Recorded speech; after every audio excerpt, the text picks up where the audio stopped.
Hi, welcome back to my channel. Today I'm going to show you how to make no-knead multi-seed bread that require overnight proofing or longer proofing 8 to 12 hours. I love overnight bread or overnight proofing methods because the longer time proofing time in a room temperature actually do all the work for you. What that means is it develops the flavor and structure, and the next morning you will have like this beautiful bread you can actually enjoy with your family. So let's get started. So in a bowl, so first, flour. This is bread flour. Next, rye flour. I love rye flour for nutty flavor. Some rolled oat. Some salt. Some yeast. And my selection of all the multi-seed. I am using poppy seed, 2 types of sesame seeds, and also pumpkin seeds and sunflower seed. But you use what you like, and then let me know what you actually put in your bread when you actually try my recipe. So in all go and mix it very well until it's well combined.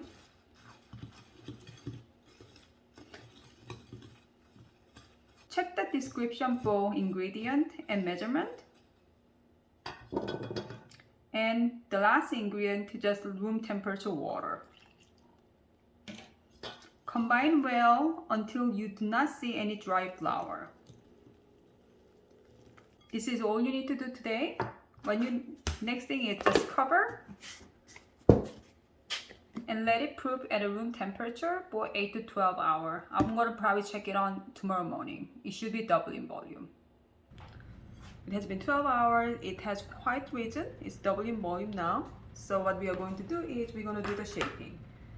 So in your work surface, generously in your work surface, put some flour. Make sure to tip your finger with the flour and your scraper. Gently force the dough to come out. With your scraper, pick it up to fold and shape it into ball. If that is sticky, just put a little more flour on it. It's very wet though, but don't worry, it's gonna taste nice. It's gonna bake well. If you see the big bubble, just pop it. Okay, that looks good. Turn it over. A little more flour. Pick it up.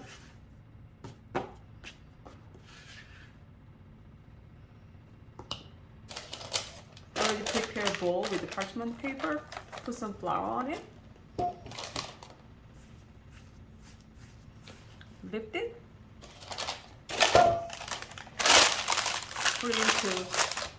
Put it into parchment paper and cover it and leave it in a room temperature for another hour before you actually bake it.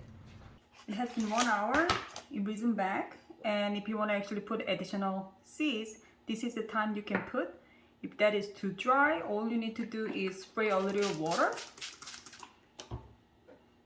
sprinkle it,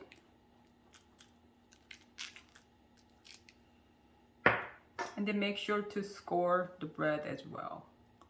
I'm gonna just make a small X. My oven has been heated at 450 degrees Fahrenheit with Dutch oven in. Put the dough right in the middle.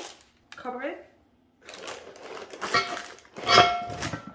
Put it back to oven. Bake like this for 20 minutes and then take it out the lid or top and then bake for another 10 to 15 minutes. It took a total of 35 minutes to fully bake and it came out really nicely. I'll leave it on a wire rack for 30 minutes. I already cut a slice so I can show you inside. It has great texture, crumb texture. It's well risen. As you can see, there's a bunch of multi-seed. It looks lovely. It has good crust. And let me taste it. It's crusty and then has a nice chew. Inside also the bread has very big crumb, so it's nice and soft as well. Has lots of nuts, so it gives nice flavor. Also rye flour gives some nutty flavor as well. Overall, it's really nice balanced bread. I hope you enjoy my video. If you like it, give me a thumbs up, and then please subscribe. And then until next time, happy cooking and baking. Bye.